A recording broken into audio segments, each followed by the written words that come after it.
meaning of error, different kinds of error, meaning of fraud, different kinds of fraud that were discussed. Error, already I have discussed the meaning of error. I will once again tell you, explain. Error is nothing but it is going to arise out of the innocence or carelessness of the accountant or the clerk or the person who is responsible for maintaining service. It is carelessness or innocence, not any intention. So mistakes are bound to be happen, but we have to look into the purpose behind or the purpose or reason behind that mistake that we have to look into. The reason is innocency, or the reason is negligence ಇತ್ತು ಅಂದ್ರೆ, carelessness ಇತ್ತು ಅಂದ್ರೆ ಅದು error ಆಗಿರುತ್ತೆ. Reason intention ಆಗಿ ಮಾಡಿದ್ದು ಇತ್ತು ಅಂದ್ರೆ ಅದು ಫ್ರಾಡ್ ಆಗುತ್ತೆ. This is very simple difference between error and fraud. Error of omission ಹೇಳಿದ್ದೇನೆ, ಎಂಟ್ರಿ ಮಾಡೋದನ್ನ ಬಿಟ್ಟು ಹೋಗ್ಬಿಡೋದು. ಎರರ್ ಆಫ್ ಕಮಿಷನ್ ಅಂದ್ರೆ ಎಂಟ್ರಿ ಮಾಡಿರ್ತೀರಿ, ಮಾಡೋ ಹೊತ್ನಾಗ ತಪ್ಪು ಮಾಡಿರ್ತೀರಿ. For example, incorrect recording of wholly or partially when transaction recorded in the journal has been wrongly entered in the books of original entry. Original entry ಅಲ್ಲಿ ನೀವು ಏನಾದರೂ ರಾಂಗ್ ಆಗಿ ಎಂಟ್ರಿ ಮಾಡಿದ್ರೆ, hello, the wrong original books of ಎಂಟ್ರಿಯಲ್ಲಿ ಏನಾದರೂ wrong entry ಮಾಡಿದ್ರೆ journal ಎಂಟ್ರಿಯಲ್ಲಿ, ಅಥವಾ incorrect posting, journal entry correct ಮಾಡಿದ್ರಿ, ಅದನ್ನ ಪೋಸ್ಟಿಂಗ್ ಮಾಡುವಾಗ ಬೇರೆ ಲೇಜರ್ಗೆ ನೀವು ಅಕಸ್ಮಾತ್ ಮಾಡಿದ್ರೆ, ಬೇರೆ ಅಕೌಂಟಿಂಗ್ ಮಾಡಿದ್ರೆ, ಅಥವಾ ಅದೇ ಅಕೌಂಟಿಗೆ ಡೆಬಿಟ್ ಮಾಡೋಲ್ಲಿ ಕ್ರೆಡಿಟ್ ಮಾಡಿದ್ರೆ, ಕ್ರೆಡಿಟ್ ಮಾಡೋಲ್ಲಿ ಡೆಬಿಟ್ ಮಾಡಿದ್ರೆ, ಇದಕ್ಕೆ ನಾವೇನಂತ ಕರಿತೀವಿ? ಎರರ್ ಆಫ್ ಕಮಿಷನ್ ಅಂತ ಕರಿತೇವೆ. ಸೊ ಕಾಂಪೆನ್ಸೇಟಿಂಗ್ ಎರರ್ಸ್ ಅಂದ್ರೆ ಹೇಳಿದೆ, ಒಂದು ಎರರ್ ಅನ್ನ ಸರಿ ಮಾಡ್ಲಿಕ್ಕೆ ಇನ್ನೊಂದು ಎರರ್ ಅನ್ನ ಮಾಡೋದು, ನ್ಯೂಟ್ರಲೈಸ್ ಮಾಡ್ಲಿಕ್ಕೆ ನಾವೇನ್ ಮಾಡ್ತೇವೆ? ಒಂದು ತಪ್ಪನ್ನು ಮಾಡ್ತೇವೆ. ಏಜ್ ಅಕೌಂಟ್ ಅಕಸ್ಮಾತ್ 200 ರೂಪಾಯಿ ಕ್ರೆಡಿಟ್ ಆಗೋದು ಅದು ಡೆಬಿಟ್ ಆಗಿತ್ತಂದ್ರೆ ಬೀನ್ ಅಕೌಂಟಿಗೆ, ಅವಾಗ ಬೀನ್ ಅಕೌಂಟಿಗೆ ಡೆಬಿಟ್ ಆಗೋದನ್ನ ಕ್ರೆಡಿಟ್ ಮಾಡಿಬಿಡ್ತೇವೆ. So to neutralise the mistake, ಮತ್ತೊಂದು ತಪ್ಪನ್ನು ಮಾಡಿ ಮೊದಲಾದಂತ ತಪ್ಪನ್ನು ಸರಿದೂಗಿಸಿ ಯಾವುದೇ ರೀತಿಯಾದ ಲೆಕ್ಕಪತ್ರಕ್ಕೆ ತೊಂದರೆ ಆಗದಂತೆ, ಹಿಂದೆ ಮುಂದೆ ಆಗದಂತೆ ಅದನ್ನ ಕಾಂಪೆನ್ಸೇಟ್ ಮಾಡ್ಲಿಕ್ಕೆ ಮತ್ತೊಂದು ತಪ್ಪನ್ನು ಮಾಡಿ ಮುಗಿಸ್ಕೊಡೋದು. This is error of compensating error. ಇದನ್ನೆಲ್ಲ ನಾನು ಮೊದಲೇ ಡಿಟೇಲ್ ಆಗಿ ಹೇಳಿದ್ದೇನೆ. ಎರರ್ ಆಫ್ ಪ್ರಿನ್ಸಿಪಲ್ ಅಂದಾಗ ಅಕೌಂಟಿಂಗ್ ಪ್ರಿನ್ಸಿಪಲ್ ನ ಫಾಲೋ ಮಾಡಲಾರ್ದನೆ, for example inadequate provision of depreciation, ನಾ ಹೇಳಿದ ಎಕ್ಸಾಂಪಲ್ ಕೊಟ್ಟಿದ್ದೆ ನಿಮಗೆ. ಲ್ಯಾಂಡ್ಗೆ 10% ಡೆಪ್ರಿಸಿಯೇಷನ್, ಬಿಲ್ಡಿಂಗಿಗೂ 10%, ಫರ್ನಿಚರ್ಗೂ 10%, ಆಮೇಲೆ ಎಲೆಕ್ಟ್ರಾನಿಕ್ ಇಕ್ವಿಪ್ಮೆಂಟ್ಗೂ 10%. ಹಿಂಗ್ ಮಾಡಿದ್ರೆ ಇದು ಇನ್ಅಡೆಕ್ವೇಟ್ ಪ್ರೊವಿಷನ್ ಆಫ್ ಡೆಪ್ರಿಸಿಯೇಷನ್ ಅಂತೇವೆ. Depending on the nature of the asset that we need to provide the depreciation. The rate of depreciation should be decided on the basis of nature of the properties or assets. ಎಲ್ಲರಿಗೂ flat ಆಗಿ ಒಂದೇ rate ಮಾಡ್ಲಿಕ್ಕೆ ಬರೋದಿಲ್ಲ. Building ಅದರಿ, machinery ಅದರಿ, land ಅದರಿ, ನಾವೇನು discrimination ಮಾಡಂಗಿಲ್ರಿ. ಇದು ಎಲ್ಲಾ ಪ್ರಾಪರ್ಟೀಸ್ನು ಒಂದೇ ರೇಟ್ 10% ಡೆಪ್ರಿಸಿಯೇಷನ್ ನಮ್ದು ಅಂದ್ಬಿಟ್ರೆ ಅದು ರಾಂಗ್ ಆಗುತ್ತೆ, ಅಕೌಂಟಿಂಗ್ ಪ್ರಿನ್ಸಿಪಲ್ ವಿರುದ್ಧ ಆಗುತ್ತೆ. ಅದಕ್ಕೆ ಹೇಳ್ತಾರ ಅವರು, provision for inadequate or excess depreciation ಹೆಚ್ಚಿಗೂ ಮಾಡೋಂಗಿಲ್ಲ, ಕಡಿಮೆನೂ ಮಾಡೋಂಗಿಲ್ಲ. ನಾನ್ ಪ್ರೊವಿಷನ್ ಆಫ್ ಡೆಪ್ರಿಸಿಯೇಷನ್, ಒಟ್ಟ ಡೆಪ್ರಿಸಿಯೇಷನ್ ಪ್ರೊವೈಡ್ ಮಾಡಲಿಲ್ಲ ಅಂದ್ರೆ ಅದು ಅಕೌಂಟಿಂಗ್ ಪ್ರಿನ್ಸಿಪಲ್ ವಿರುದ್ಧವಾಗಿರುವಂತದ್ದು. Valuation of assets market value, book value ಮಾಡೋ ಹೊತ್ನಾಗ against the principle of accounting ಮಾಡಬಾರ್ದು. ನಮ್ಗೆ ನಮ್ಮ ಆಸ್ತಿ ನಾವು ಹೆಚ್ಚಿಗೆ ವ್ಯಾಲ್ಯೂ ಮಾಡಿ ಬ್ಯಾಲೆನ್ಸ್ ಶೀಟ್ನಾಗ ತೋರಿಸೋದಾಗ್ಲಿ, ನಮ್ಮ ಆಸ್ತಿಯನ್ನ ಕಡಿಮೆ ವ್ಯಾಲ್ಯೂ ಮಾಡಿ ಅದನ್ನ ಕಡಿಮೆ ತೋರಿಸೋದಾಗ್ಲಿ ಮಾಡ್ತಕ್ಕದ್ದಲ್ಲ. ಆಮೇಲೆ ರೆವಿನ್ಯೂ ಎಕ್ಸ್ಪೆಂಡಿಚರ್, ಕ್ಯಾಪಿಟಲ್ ಎಕ್ಸ್ಪೆಂಡಿಚರ್ ನ ಬೈಫರ್ಕೇಟ್ ಸರಿಯಾಗಿ ಮಾಡಬೇಕು. ಕ್ಯಾಪಿಟಲ್ ಎಕ್ಸ್ಪೆಂಡಿಚರ್ ನ ರೆವಿನ್ಯೂ ಅಂತ ಟ್ರೀಟ್ ಮಾಡಿ, ರೆವಿನ್ಯೂ ಎಕ್ಸ್ಪೆಂಡಿಚರ್ ನ ಕ್ಯಾಪಿಟಲ್ ಎಕ್ಸ್ಪೆಂಡಿಚರ್ ಟ್ರೀಟ್ ಮಾಡಿ P&L ಅಕೌಂಟಿಗೆ ಡೆಬಿಟ್ ಮಾಡೋಂಗಿಲ್ಲ. ಇವೆಲ್ಲ ಅಕೌಂಟಿಂಗ್ ಪ್ರಿನ್ಸಿಪಲ್ ಫಾಲೋ ಮಾಡಿ ಮಾಡಬೇಕಾಗುತ್ತೆ. Wrong provision for outstanding expenses and income, outstanding expense, wrong adjustment for prepaid expenses wrong adjustment ಮಾಡಿದ್ರಿ, ಪ್ರೀಪೇಡ್ ಎಕ್ಸ್ಪೆನ್ಸ್ ಅಸೆಟ್ ಅಂತ ತೋರಿಸ್ಬೇಕಾಗಿತ್ತು, ತೋರಿಸ್ಲೇನೆ ನೀವು ಹಂಗ ಡೆಬಿಟ್ ಮಾಡಿ ಹಾಕಿಬಿಟ್ರಿ ಅಂದ್ರೆ ಅದು ಅಕೌಂಟಿಂಗ್ ಪ್ರಿನ್ಸಿಪಲ್ಗೆ ವಿರುದ್ಧವಾಗಿರ್ತಕ್ಕಂಥದ್ದು ಅನ್ನುವಂಥದ್ದು ಡಿಫ್ರೆಂಟ್ ಕೈಂಡ್ಸ್ ಆಫ್ ಎರರ್ಸ್ ನಲ್ಲಿ ಬರ್ತವೆ. ನೀವು ಎರರ್ ಅಂದ್ರೆ ಏನ್ ಬರೀಬೇಕು, ಅದರ ಮೀನಿಂಗ್ ಬರೀಬೇಕು, ಡಿಫ್ರೆಂಟ್ ಕೈಂಡ್ಸ್ ಆಫ್ ಎರರ್ಸ್ ಬರೀಬೇಕು. ಆ ಎರರ್ಗೆ ಡಿಫ್ರೆಂಟ್ ಕೈಂಡ್ಸ್ ಆಫ್ ಎರರ್ಗೆ ಒಂದೊಂದು ಎಕ್ಸಾಂಪಲ್ ಅನ್ನ ನೆನಪಿಸ್ಕೊಂಡು ಬರೆದ್ರೆ ಇದು ಮುಗಿತದೆ. ಇನ್ನು ಫ್ರಾಡ್ಗೆ ಬಂದಾಗ, fraud means false representation or intentionally made error. ಉದ್ದೇಶಪೂರ್ವಕವಾಗಿ ಮಾಡಿದಂತ ತಪ್ಪುಗಳಿಗೆ ಫ್ರಾಡ್ ಅಂತ ಕರೀತಾರೆ. Fraud means false representation or intentionally made errors are called as fraud. Frauds are classified into 4 types. Fraud 4 ತರದ fraud account ನಾ ಮೊದಲೇ ಹೇಳಿದ್ದೇನೆ. ಒಂದು, fraud can be done through manipulation of misappropriation of goods, misappropriation of cash, manipulation of accounts, misappropriation of assets. ಇವು 4 ಭಾಗದಲ್ಲಿ ಏನಕ್ಕವು fraud ಅನ್ನ ಮಾಡ್ಲಿಕ್ಕೆ chance ಇದೆ. ಕ್ಯಾಶ್ ಓಡಾಡ್ತಿರ್ತದೆ ಅಕೌಂಟೆಂಟ್ ಹತ್ರ, ಅದನ್ನ ದುರ್ಬಳಕೆ ಮಾಡೋದ್ರ ಮೂಲಕ, ಕ್ಯಾಶ್ ಅನ್ನ ದುರ್ಬಳಕೆ ಮಾಡೋದ್ರ ಮೂಲಕ, ಗೂಡ್ಸ್ ಅನ್ನ ದುರ್ಬಳಕೆ ಮಾಡೋದ್ರ ಮೂಲಕ ಫ್ರಾಡ್ ಅನ್ನ ಮಾಡ್ಲಿಕ್ಕೆ ಬರುತ್ತೆ. ಹೆಂಗ ಆಕತೆ ನೋಡ್ರಿ. ಮಿಸ್ಅಪ್ರೋಪ್ರಿಯೇಷನ್ ಆಫ್ ಗೂಡ್ಸ್ ಹೆಂಗಾಗತ್ತೆ ನೋಡ್ರಿ. ಮಿಸ್ಅಪ್ರೋಪ್ರಿಯೇಷನ್ ಆಫ್ ಗೂಡ್ಸ್ ಹೇಗಾಗತ್ತೆ? Goods are taken out, if goods are taken out without authority and moving of goods by subordinate employees or persons of a quite higher authority. ನೋಡ್ರಿ, misappropriation of goods ಅಂದ್ರೆ goods ಅನ್ನ without authority, ಅಧಿಕಾರ ಇಲ್ದನೆ ಆ ವಸ್ತುಗಳನ್ನ ತಗೊಂಡು ಹೋಗುದು. ಅವಾಗ ಅಧಿಕಾರ ಇರಂಗಿಲ್ಲ ಅದ್ರ ಮೇಲೆ ತಗೊಂಡು ಹೋಗುದು. ಅಥವಾ moving of goods by subordinate employees or persons of quite higher authority. ನೋಡ್ರಿ, ಸಬಾರ್ಡಿನೇಟ್ಸ್ ಅಲ್ಲಿ, ಹೈಯರ್ ಅಥಾರಿಟಿ ಅಲ್ಲಿ ಅಧಿಕಾರ ಇಲ್ದನೆ ಆ ಒಂದು ಗೂಡ್ಸ್ ಅನ್ನ ತಾವು ತಗೊಂಡು ಹೋಗುದು, ಬಳಕೆ ಮಾಡೋದು. ಅಂದ್ರೆ ಈಗ ಫಾರ್ ಎಕ್ಸಾಂಪಲ್ ಕಾಲೇಜ್ ವಸ್ತು ಇತ್ತಂತ ಹೇಳಿರಿ, ಯಾವ್ದಾರ ಒಂದು ಕಾಲೇಜ್ ವಸ್ತುನ ನನ್ನ ವೈಯಕ್ತಿಕ ಇದಕ್ಕೆ ನಾನು ಬಳಸ್ತಾ ಇದ್ನಿ ಅಂತಂದ್ರೆ that is misappropriation of goods. ಅದು ಯಾವ ಉದ್ದೇಶಕ್ಕಾಗಿ, ಯಾವ್ದ್ರ ಆಸ್ತಿ ಅದು? ಯಾವ್ದ್ರ ಆಸ್ತಿ? ಕಾಲೇಜಿದ ಆಸ್ತಿ.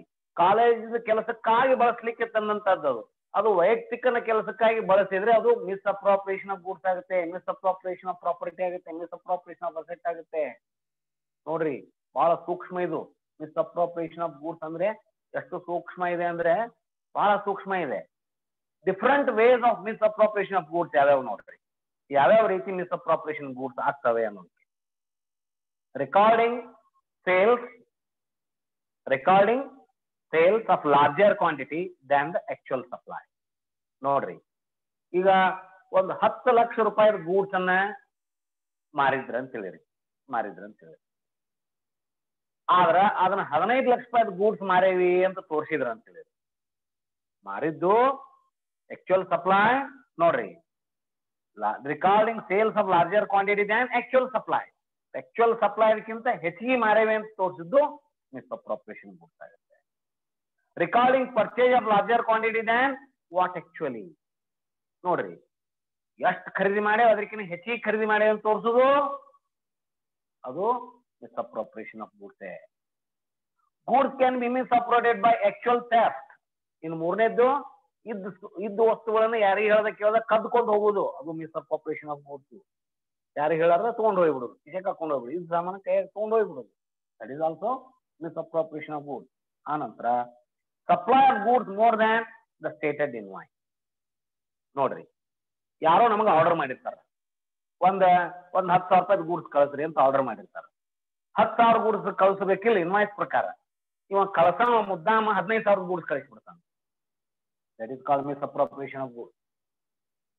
ದಟ್ ಈಸ್ ಕಾಲ್ಡ್ ಕಳಿಸುವಾಗ ಅವ್ನ ಪ್ಯಾಕಿಂಗ್ ನಾಗ 15,000 ಕಳಿಸ್ಬಿಡುದು, 5,000 ಅಲ್ಲಿ ಇರ್ತಲ್ಲ, ಮುಂದೆ ಅವಂಗ ಅಟ್ಯಾಚ್ಮೆಂಟ್ ಇರುತ್ತೆ. ಇವಂಗ 10,000 ಬಿಲ್ ಕೊಡ್ತಾನ, 15,000 ಗೂಡ್ಸ್ ಕಳ್ಸಾನ, ಆ 2,000 ಇಟ್ಕೊಂತಾನೆ, ಇವಾಗ 3,000 ಕೊಡ್ತಾನೆ. ಈ ರೀತಿಯಾದಂತಹ ಮಿಸ್ಅಪ್ರೋಪ್ರಿಯೇಷನ್ ಆಫ್ ಗೂಡ್ಸ್ ಫ್ರಾಡ್ಸ್ ನಡೆಯುವಂತ ಚಾನ್ಸಸ್ ಕನ್ಸರ್ನ್ ಅಲ್ಲಿ ಇರ್ತವೆ. That is called misappropriation of goods.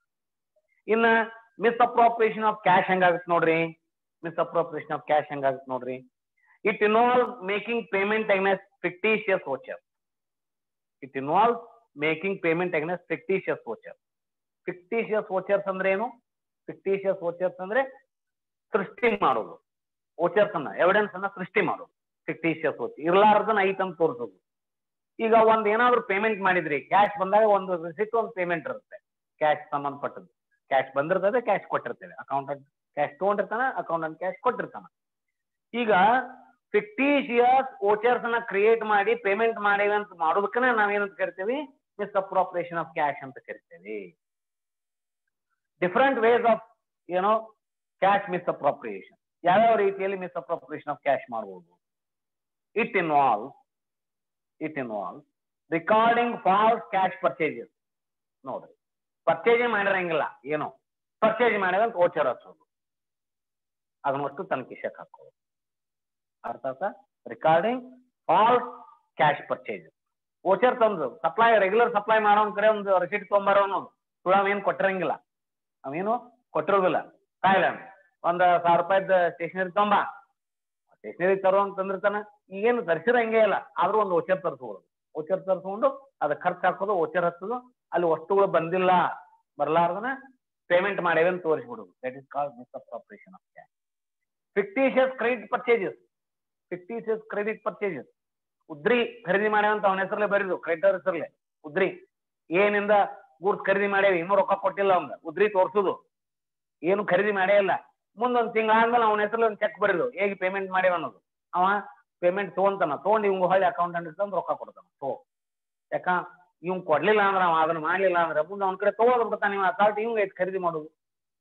ಅದಕ್ಕೆ ಅವಂಗ ಒಂದು ಅಡ್ಜಸ್ಟ್ಮೆಂಟ್ ತಗೊಳ್ಳಾರ್ದನೆ ಉದ್ರಿ ತಗೊಂಡೇನೆ ಅಂತ ಹೇಳಿ ಅವಂಗ ಆಮೇಲೆ ಪೇಮೆಂಟ್ ಮಾಡುವಂತಹದ್ದು misappropriation. Recording of cash which are not made. ನೋಡ್ರಿ, ಕ್ಯಾಶ್ ಪೇಮೆಂಟ್ ಅನ್ನ ಮಾಡೇ ಇಲ್ಲ ನಾವು, ಕ್ಯಾಶ್ ಪೇಮೆಂಟ್ ಅನ್ನ ಮಾಡೇವಿ ಅಂತ ತೋರಿಸ್ಬಿಡುದು ಕ್ಯಾಶ್ ಅಕೌಂಟ್ನಾಗ, ಕ್ಯಾಶ್ ಅಕೌಂಟ್ನಾಗ ತೋರಿಸ್ಬಿಡುದು.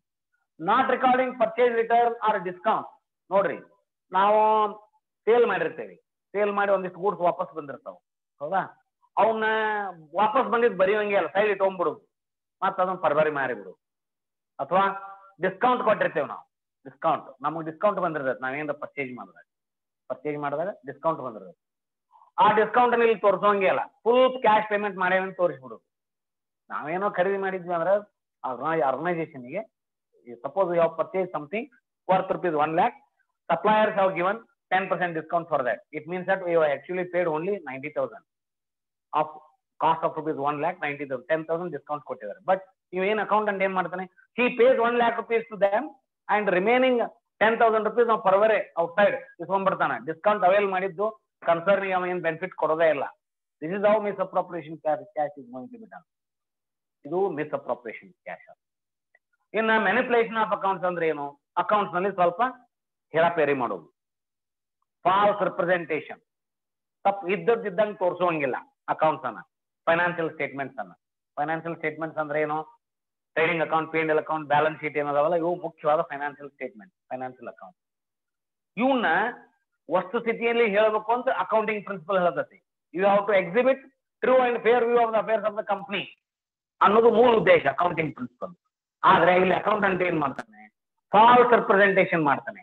State of affairs, contents of financial account or financial statement in order to avoid the tax burden. ನೋಡ್ರಿ, ಟ್ಯಾಕ್ಸ್ ಇವೇಜ್ ಮಾಡ್ಲಿಕ್ಕೆ ಇವಿಷನ್ ಆಫ್ ಟ್ಯಾಕ್ಸ್ ನಡೀತದೆ. ಪ್ರಾಫಿಟ್ ಭಾಳ ತೋರಿಸಿದ್ರೆ ಅದರ ಮೇಲೆ ಟ್ಯಾಕ್ಸ್ ಭಾಳ ಕಟ್ಬೇಕಂತ ಹೇಳೋದು, ಎಕ್ಸ್ಪೆನ್ಸ್ ಹೆಚ್ಚಿಗೆ ತೋರಿಸಿ ಪ್ರಾಫಿಟ್ ಅನ್ನು ಕಡಿಮೆ ಮಾಡುವಂತಹದ್ದು ಮ್ಯಾನಿಪುಲೇಷನ್ ಆಫ್ ಅಕೌಂಟ್ ಅಂತ ಕರಿತೇವೆ.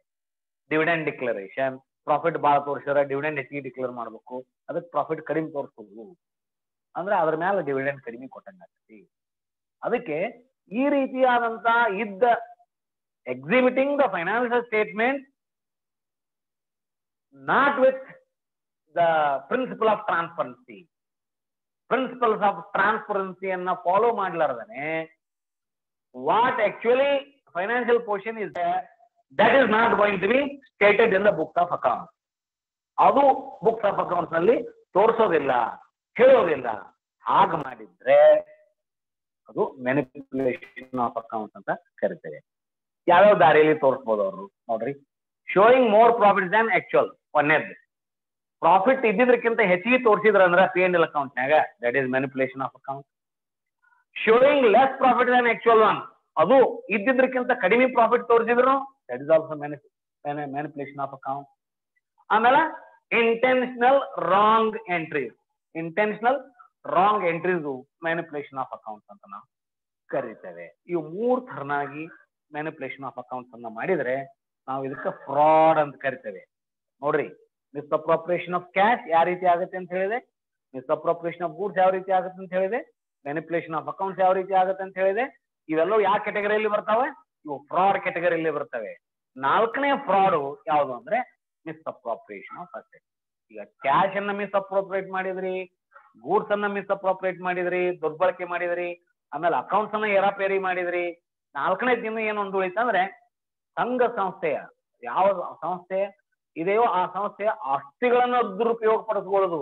ರೊಕ್ಕ ದುರುಪಯೋಗ ಪಡಿಸ್ಕೊಂಡ್ರಿ, ಸರಕುಗಳನ್ನು ದುರುಪಯೋಗ ಪಡಿಸ್ಕೊಂಡ್ರಿ, ಆಮೇಲೆ ಅಕೌಂಟ್ಸ್ ಅನ್ನು ಹೆಚ್ಚು ಕಡಿಮೆ ಮಾಡಿದ್ರಿ, ಆಮೇಲೆ ಆ ಸಂಸ್ಥೆಯ ಆಸ್ತಿನೂ, ಆ ಸಂಸ್ಥೆಯ ಫರ್ನಿಚರ್ ಇರ್ಬೋದು, may be what are the assets of our business organisation, may be building, may be land, may be machinery, ಹೌದಾ, ಮೇ ಬಿ ವೆಹಿಕಲ್ಸ್ ದುರುಪಯೋಗ ಆಗ್ಬೋದು, ಹೌದಾ. ಆ ರೀತಿಯಾಗಿ ಆಗ್ತಕ್ಕಂಥವಕ್ಕೆ it involves the theft or entities assets. It can be accomplished in different ways called as stealing of assets and concealing fact that assets are missing in the company. ಹುಡುಗ ಮಾಡ್ಕೊಂಡು ಹೋಗುದು company ಆಸ್ತಿಯನ್ನ, ಇದ್ದಿದ್ದು ಕೈಯಾಗಿಂದ ಹಿಡ್ಕೊಂಡು ಹೋಗುದು, ಒಂದೇನೋ ಅದನ್ನ ಹಿಡ್ಕೊಂಡು ಹೋದ್ನೋ, ಇದನ್ನ ಹಿಡ್ಕೊಂಡು ಹೋದ್ನೋ, ಸ್ಯಾನಿಟೈಸೇಷನ್ ಒಂದು ಇದನ್ನ ಯಾರಿಗೆ ಹೇಳಾರು ತಗೊಂಡು ಹೋದ್ನೋ, ಹೌದಾ, ಮಾಸ್ಕ್ ತಗೊಂಡು ಹೋದ್ನೋ, ಇಟ್ಟಿರ್ತಾರೆ ಎಲ್ಲಾರು ಉಪಯೋಗಕ್ಕೆ. ಇವು ಕೂಡ ಮಿಸ್ಅಪ್ರೋಪ್ರಿಯೇಷನ್ ಆಫ್ ಅಸೆಟ್ಸ್ ದಲ್ಲೇ ಬರ್ತವೆ. ಸುಮ್ಮ ತಗೊಂಡು ಹೋಗುದು, ಅಥವಾ ತುಡುಗಾಗ ಸುಳ್ಳ ಹೇಳಿಬಿಡುದು, ತುಡುಗಾಗ್ಯಾವ್ರಿ, ಬಲ್ಬ್ ತಗೊಂಡು ಹೋದ್ನೋ, ವೈರ್ ತಗೊಂಡು ಹೋದ್ನೋ, ಅಥವಾ ಸಂಸ್ಥೆಯ ವೆಹಿಕಲ್ಸ್ ಇದ್ದು ಅಂತ ಹೇಳಿರಿ, ಕಾರ್ ಇದ್ದು ಇವು ಇದ್ದು ಅಂದ್ರೆ ಅವನ್ನ ಸಂಸ್ಥೆ ಕೆಲ್ಸಕ್ಕೆ ಅಷ್ಟ ಅಲ್ದೇನೆ ತಮ್ಮ ಮನಿ ಕೆಲ್ಸಕ್ಕೆ ಬಳಸ್ಕೊಂಡ್ನೋ, ತನ್ನ ಹೆಂಡತಿ ಮಕ್ಕಳನ್ನ ಅಡ್ಯಾಡಕ್ಕ ಕಾರನ್ನ ಕೊಟ್ನೋ, ಸಂಸ್ಥೆ ಕೊಟ್ಟಿದ್ದ ಅದಕ್ಕೆ ಕಾರು ಸಂಸ್ಥೆ ಕೆಲಸ ಮಾಡ್ಲಿಕ್ಕೆ, ಆದ್ರೆ ಅದನ್ನಷ್ಟು ತನ್ನ ಡೊಮೆಸ್ಟಿಕ್ ಏನು ವರ್ಕ್ ಅನ್ನ ಅಟೆಂಡ್ ಮಾಡ್ಲಿಕ್ಕೆ ಅಂತಹ ಕಾರ್ಗಳ ಅಂತ ವೆಹಿಕಲ್ಸ್ ಅನ್ನು ಬಳಸಿದ್ರು ಕೂಡ ಅದು ಮಿಸ್ಅಪ್ರೋಪ್ರಿಯೇಷನ್ ಆಫ್ ಅಸೆಟ್ಸ್ ಅಂತ ನಾವು ಕರಿತೇವೆ. ಯಾವ ರೀತಿ ಆಗ್ಬೋದು ಮಿಸ್ಅಪ್ರೋಪ್ರಿಯೇಷನ್ ಆಫ್ ಅಸೆಟ್ಸ್, ಹೌದಾ, ಯಾವ ರೀತಿ ಆಗ್ಬೋದು? It involves the theft and entities assets. It can be accomplished in different ways called as stealing of assets and concealing the fact that assets are missing in the company. ಅವು ಇಲ್ಲ ಅದಾವ ಅನ್ನೋದು ಸಹಿತ ಹೇಳುವಂಗಿಲ್ಲ, ಅವು ಕಳೆದಾವ ಅಂತ ಸಹಿತ ಹೇಳುವಂಗಿಲ್ಲ, ಸುಮ್ಮನೆ ಇದ್ಬಿಡುದು. ತಾವು ಒಯ್ದಿರ್ತಾರ, ಅದ್ರ ಬಗ್ಗೆ ಮಾತಾಡುವಂಗೇ ಇಲ್ಲ, ಸುಮ್ಮನೆ ಇದ್ಬಿಡುದು. ಅವು ಇಲ್ಲಂತೂ ಹೇಳುವಂಗಿಲ್ಲ, ಏನಿಲ್ಲ, ಸುಮ್ಮನೆ ಇಲ್ಲ ಅಂತ ಹೇಳಿದ್ರೆ ಎಲ್ಲಿ ಅದಾವ ಮತ್ತೆ ಎನ್ಕ್ವೈರಿ ಚಾಲು ಆಕೈತಿ, ಕನ್ಸಿಲ್ ಮಾಡಿ ಇಟ್ಬಿಡುದು ಫ್ಯಾಕ್ಟ್ ಅನ್ನು.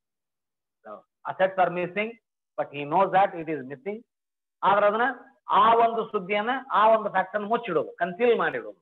ಯಾಕಂದ್ರೆ ಅವ ತಗೊಂಡ್ ಹೋಗ್ಯಾನ, ಅದಕ್ಕೆ ಅವ ಯಾಕೆ ಸುದ್ದಿ ಮಾಡ್ತಾನೆ, ಸುಮ್ಮನೆ ಇದ್ ಬಿಡ್ತಾನೆ, ಹೋಲ್ಬಿಡು ತಗೊಂಡ್ ಹೋದ 6-7 ವರ್ಷದ ಮ್ಯಾಲ ಎಲ್ಲಾರ ಎಲ್ಲಿ ಐತಿ ಅಂದ್ರೆ ಮುಚ್ಚಿ ಹೋಗ್ಬಿಟ್ಟಿರ್ತೈತೆ. ಆ ರೀತಿಯಾದಂತ ಬಿಹೇವಿಯರು ಅಲ್ಲಿ ಕನ್ಸರ್ನ್ ಕ್ಲರ್ಕ್ ಏನಿರ್ತಾನಲ್ಲ ಆತ ಮಾಡಬಾರ್ದು. This is how the misappropriation of assets of the company can be made by the accountant. These are all called as fraud. Nodri, major objectives of auditing is to find out the errors and fraud, and detecting the errors and fraud and preventing the errors and fraud. ಹೆಂಗ್ prevent ಮಾಡಬೇಕು ಅನ್ನೋದು ಇದನ್ನ 4 point ನಲ್ಲಿ ಮಾತಾಡಿದ್ದೇನೆ. ಈಗ ಅವನ್ನ detect ಹೆಂಗ್ ಮಾಡಿದ್ರಿ, major errors ಯಾವುವು, ಅದರ ಕೈಂಡ್ಸ್ ಏನು, ಯಾವ್ಯಾವ error of commission, compensating error, errors of principle, ಹಂಗಂದ್ರೆ ಏನು, ಅದರ ಡಿಫ್ರೆಂಟ್ ಎಕ್ಸಾಂಪಲ್ಸ್ ಏನು, ಆನಂತರ ಫ್ರಾಡ್ ಅಂದ್ರೆ ಏನು, ಡಿಫ್ರೆಂಟ್ ಕೈಂಡ್ಸ್ ಆಫ್ ಫ್ರಾಡ್ಸ್ ಯಾವುವು, ಯಾವ ಫ್ರಾಡ್ಸು, ಮಿಸ್ಅಪ್ರೋಪ್ರಿಯೇಷನ್ ಆಫ್ ಕ್ಯಾಶ್ ಅನ್ನ ಹೆಂಗ್ ಮಿಸ್ಅಪ್ರೋಪ್ರಿಯೇಟ್ ಮಾಡಬಹುದು, ರಿಸಿಪ್ಟ್ಸ್ ಅನ್ನ ಪೇಮೆಂಟ್ಸ್ ಅನ್ನ ಯಾವ ರೀತಿ ಮಿಸ್ಅಪ್ರೋಪ್ರಿಯೇಟ್ ಮಾಡಬಹುದು, ಮಿಸ್ಅಪ್ರೋಪ್ರಿಯೇಷನ್ ಆಫ್ ಗೂಡ್ಸ್ ಅನ್ನ ಹೆಂಗ್ ಮಿಸ್ಅಪ್ರೋಪ್ರಿಯೇಟ್ ಮಾಡಬಹುದು, misappropriation of assets of the company ಯಾವ ರೀತಿ ಮಿಸ್ಅಪ್ರೋಪ್ರಿಯೇಟ್, ಅಸೆಟ್ಸ್ ಅನ್ನ ಯಾವ ರೀತಿ ಮಿಸ್ಅಪ್ರೋಪ್ರಿಯೇಟ್ ಮಾಡ್ತಾರೆ, ಆನಂತರ ಅಕೌಂಟ್ಸ್ ಅನ್ನು ಯಾವ ರೀತಿ ಮ್ಯಾನಿಪುಲೇಟ್ ಮಾಡ್ತಾರೆ, showing more profit than actual loss, showing less profit than actual loss, intentional wrong entries made in the accounts of the company. ಎಲ್ಲವೂ ಮ್ಯಾನಿಪುಲೇಷನ್ ಆಫ್ ಅಕೌಂಟ್ಸ್ ಅಂತ ಕರೀತೇವೆ. ಎಲ್ಲ ಸೇರಿ errors as well as fraud, ಎಲ್ಲವೂ ಸೇರಿ ನಾವು ಫ್ರಾಡ್ಗೆ ಮೋಸ, fraud ಮೊದಲು mistake ಆಗಿರುತ್ತೆ. Basic raw material for fraud is error. ತಪ್ಪೇ, ಬೇಸಿಕ್ ರಾ ಮೆಟೀರಿಯಲ್ ಎರರೇ. ಆದ್ರೆ ಎರರಿಗೂ ಫ್ರಾಡಿಗೂ ವ್ಯತ್ಯಾಸ ಏನಾಗ್ತಾ ಇದೆ ಅಂದ್ರೆ, ಎರರ್ನಲ್ಲಿ ನೆನ್ಪಿಟ್ಕೊಳ್ರಿ, ಯಾವುದೂ ಇಂಟೆನ್ಷನ್ ಇರೋದಿಲ್ಲ, ಇನ್ನೋಸೆಂಟ್ಲಿ ಮಾಡಿರ್ತಾನೆ. ಮಾಲಕನಿಗೆ ಮೋಸ ಮಾಡಬೇಕು in order to deceive the owner of the company, ಅವ ಅದನ್ನ ತಪ್ಪನ್ನ ಎಸಗಿರೋದಿಲ್ಲ. ಅವ ಇನ್ನೋಸೆಂಟ್ ಆಗಿ ಮುಗ್ಧತೆಯಿಂದ ಕೆಲಸ ಮಾಡಿರ್ತಾನೆ, ಅದು ಸರಿ ಅಂತ ತಿಳಿದು ಕೆಲಸ ಮಾಡಿರ್ತಾನೆ. ಅದು later on it found that it was wrong. ಅವಾಗ ಅದಕ್ಕೆ ನಾವು ಜಸ್ಟ್ ಎರರ್ ಅಂತ ಟ್ರೀಟ್ ಮಾಡ್ತೇವೆ. ಫ್ರಾಡ್ ನಲ್ಲಿ ಹಾಗಾಗೋದಿಲ್ಲ. ಎರರ್ ಅಂತ ಗೊತ್ತಿದ್ದು ಕೂಡ, ತಪ್ಪು ಮಾಡ್ತಾ ಇದ್ದೀನಿ ಅಂತ ಗೊತ್ತಿದ್ದು ಕೂಡ ಉದ್ದೇಶಪೂರ್ವಕವಾಗಿ ಒಂದು ತಪ್ಪನ್ನು ಮಾಡಿದ್ರೆ ಆ ತಪ್ಪು ಮೋಸವಾಗಿ ಪರಿಗಣಿಸಲ್ಪಡುತ್ತದೆ. That error is going to be treated as fraud if at all that error is done with an intention to do it. ಅದನ್ನ ಉದ್ದೇಶಪೂರ್ವಕವಾಗಿ ಅದನ್ನ ಮಾಡ್ಬೇಕಂತ ಮಾಡಿದ್ದು ಅಂದ್ರೆ ಅದು ಅದು ಮೋಸ ಅಂತಾಗಿ ಪರಿಗಣಿಸಲ್ಪಡ್ತದೆ. ನಾವು ಈಗ ಮೇಜರ್ ಇನ್ಫ್ಲುಯೆನ್ಸಸ್ ಆನ್ ಅಡಿಟಿಂಗ್ ಅಂತಿದೆ. ಅದ್ರದ್ದೇನು ಬಹಳ ಏನು ನೋಡುವಂತ ಇದಿಲ್ಲ, ಏನು ಅವಶ್ಯಕತೆ ಇಲ್ಲ. ಇಂಡಸ್ಟ್ರಿಯಲ್ ರೆವಲ್ಯೂಷನ್ ಇದೆ, ಹೌದಾ? ಇಂಡಸ್ಟ್ರಿಯಲ್ ರೆವಲ್ಯೂಷನ್ ಆಗಿದ್ದು 18th ಸೆಂಚುರಿಯಲ್ಲಿ. ಅದರಿಂದ ನಾ ಹೇಳಿದ್ದೇನೆ ಇನ್ಫ್ಲುಯೆನ್ಸ್ ಆಫ್ ಅಡಿಟಿಂಗ್ ಅನ್ನ ಎವಲ್ಯೂಷನ್ ಆಫ್ ಅಡಿಟಿಂಗ್ ಹೇಳ್ತಾ ಬಂದಿದೆ ನಾನು. ಅಕೌಂಟ್ ಯಾವಾಗ ಬಂತು, ಅಕೌಂಟ್ ಬಂದ ಮೇಲೆ ಅಡಿಟಿಂಗ್ ಚಾಲು ಆಯ್ತು. Industrial revolution in 18th century it has been taken place, ಹೌದಾ? ಆ ಇಂಡಸ್ಟ್ರಿಯಲ್ ರೆವಲ್ಯೂಷನ್ ಆದ್ಮೇಲೆ ಅಡಿಟಿಂಗ್ ಹೆಚ್ಚು ಮಹತ್ವ ಬರ್ಲಿಕ್ಕೆ ಪ್ರಾರಂಭ ಆಯ್ತು. New trade routine between different countries, trade activities shape ಬದಲಾತು. ಇಂಡಸ್ಟ್ರಿಯಲ್ ರೆವಲ್ಯೂಷನ್ ಆದ್ಮೇಲೆ ಟ್ರೇಡಿಗೆ ಒಂದು ಹೊಸ ಸ್ವರೂಪ ಬಂತು.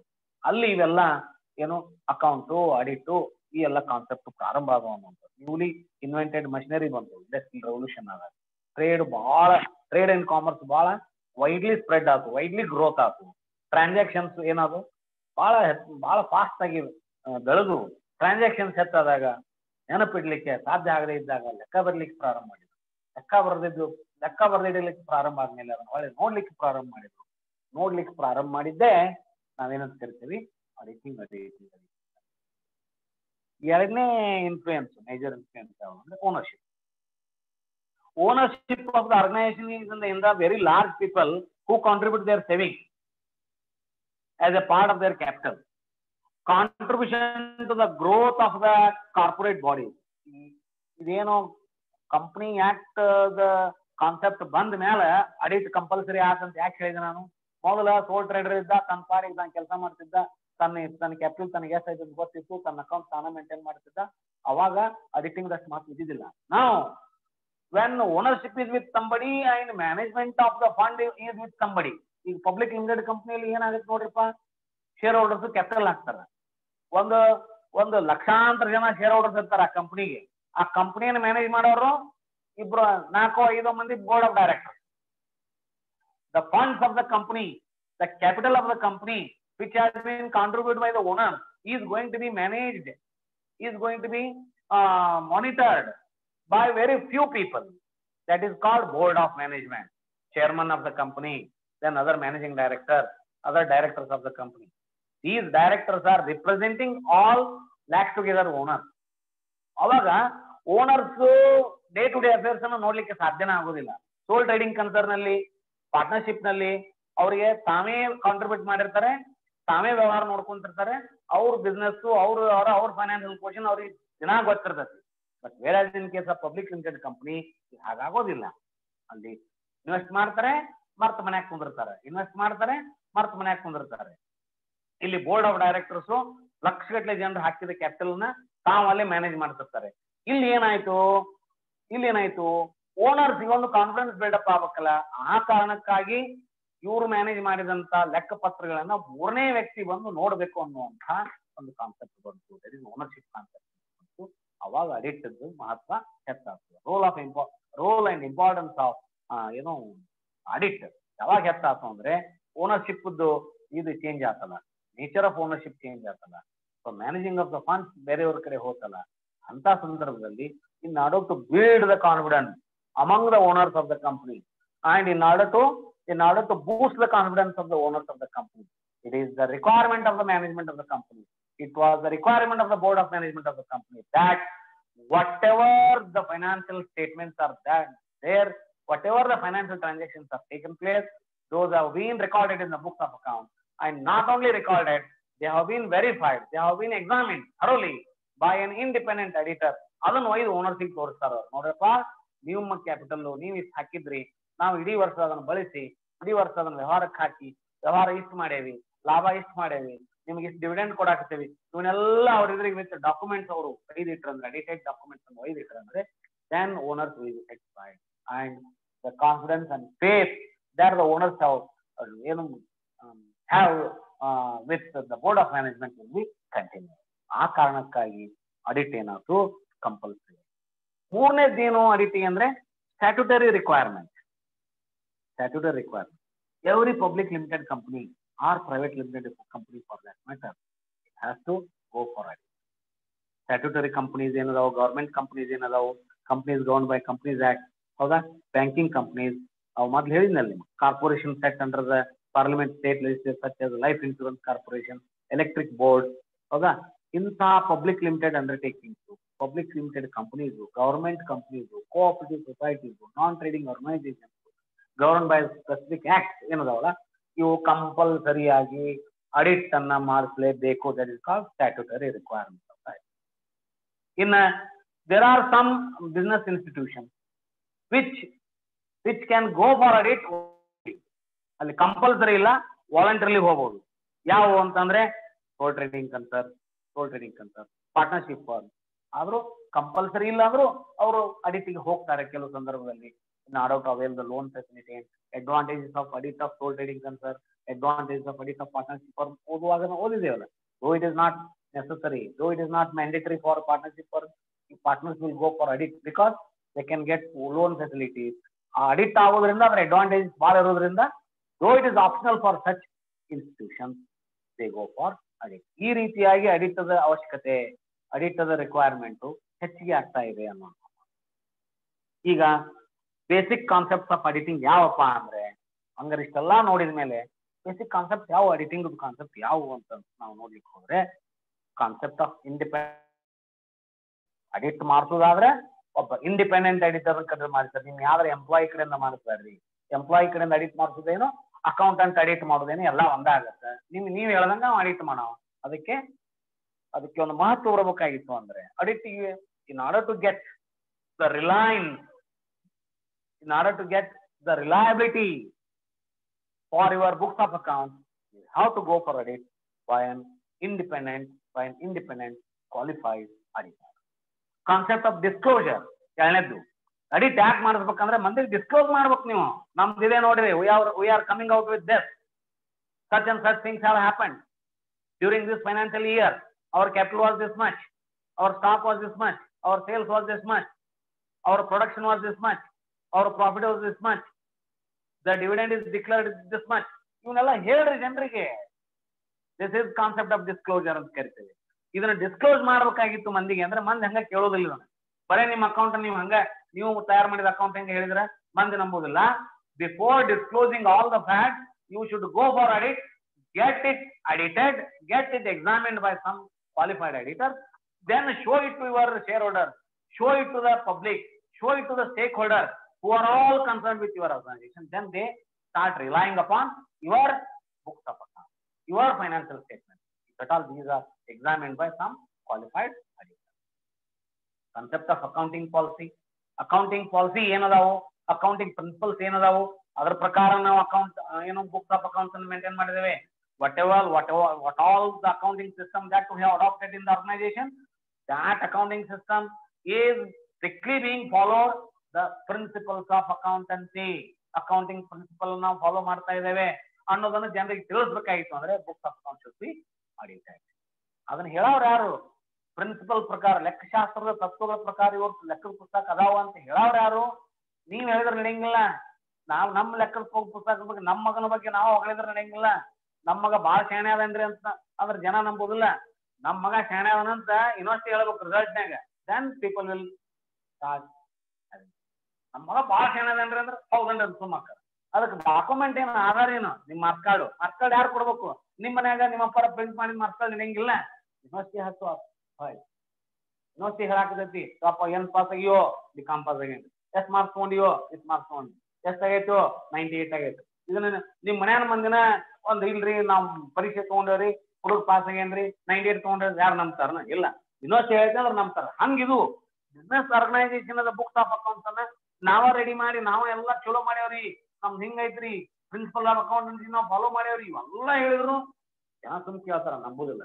They listen but they don't have any trust. ಅದಕ್ಕೆ ಟ್ರಸ್ಟ್ ಬರ್ಬೇಕಾಗಿತ್ತು, ಅದಕ್ಕೆ ರಿಲಯಬಿಲಿಟಿ ಬರಬೇಕಾಗಿತ್ತು, ನಂಬುವಂಗ ನೀವ್ ಹೇಳಿದ್ದನ್ನು ನಂಬಬೇಕಾಗಿತ್ತಂದ್ರೆ ಅದಕ್ಕೊಂದು ಸಪೋರ್ಟಿಂಗ್ ಡಾಕ್ಯುಮೆಂಟ್ ಬೇಕು. That is called audit report. Somebody should examine this. Auditor, qualified auditor examine. That is called concept of accounting. Concept of true and fair. Accounting concept ಏನಿದೆ ಗೊತ್ತಾ? ಏನ್ ಹೇಳಿದ್ರು ಸತ್ಯಾಸತ್ಯತೆಯನ್ನು ಹೇಳಬೇಕು ಜನರಿಗೆ ಅಂತ ಒಂದು ಕಾನ್ಸೆಪ್ಟ್ ಅದ. ಸತ್ಯಾಸತ್ಯತೆಯಿಂದ ಕೂಡಿರಬೇಕು ಅನ್ನೋ ಕಾನ್ಸೆಪ್ಟು. ಸತ್ಯ ಐತಿಲ್ಲ ಅಂತ ಹೇಳೋರು ಯಾರು? ನಾ ಹೇಳಿದ್ದು ಸತ್ಯ ಐತಿಲ್ಲ ಅಂತ ಹೇಳೋರು ಯಾರು? ಅದನ್ನ ಎಡಿಟರ್ ಮುಂದೆ ಹೇಳ್ಬೇಕು. ಹೌದು, ಅವ್ರು ಏನ್ ಹೇಳಾಕ್ತಾರಲ್ಲ ಅದು ಸತ್ಯ ಐತಿ, ನಾ ನೋಡೇನಿ. Everything that I have gone through the financial statement, I have gone through the records of the company, I have gone through the accounting books, everything. ಅವ್ರು ಏನ್ ಹೇಳಾಕ್ತಾರ ಅದು ಸರಿ ಐತಿ, ಇಲ್ಲಿ ಯಾವ್ದು ತೊಂದ್ರೆ ಇಲ್ಲ ಅಂತ ಆ ಹೇಳಿದಾಗ ಅದೇನಾಯ್ತು, ಟ್ರೂ ಅಂಡ್ ಫೇರ್ ವ್ಯೂ ಅನ್ನೋ ಶಬ್ದಕ್ಕೆ ಒಂದು ಬೆಲೆ ಬರುತ್ತೆ ಅನ್ನೋ. This is all about auditing concept. tomorrow's class at 9 o'clock.